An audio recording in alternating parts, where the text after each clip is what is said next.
My view on how to end the war in Ukraine is that in an ideal world, you would end it diplomatically as soon as possible, and you would reach a meaningful peace agreement. In other words, a lasting peace agreement. I don't think that's possible, and obviously I don't think that's going to happen.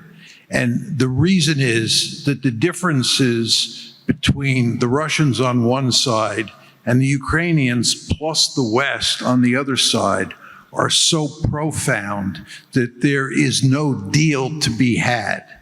The Russians have three central demands that are basically non-negotiable.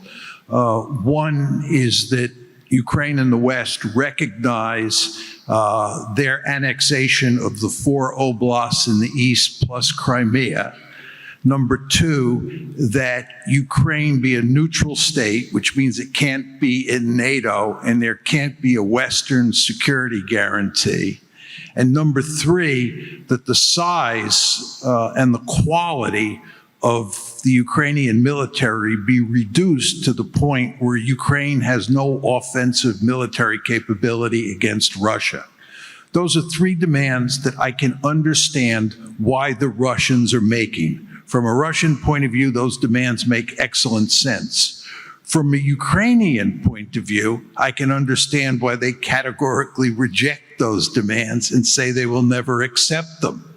Well, given a situation where you have a set of demands on the table that the Russians have made that the Ukrainians will not accept, and I believe the West will not accept either, there's no way you can get a diplomatic solution. And this tells me that this war will be settled on the battlefield.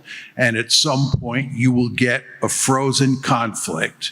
And that frozen conflict means that you will have poisonous relations inside of Europe in terms of relations between the Russians on one side, the Ukrainians, the Europeans, and the United States on the other side for as far as you can see. So unfortunately, the ideal solution is not realizable in this case. I think if the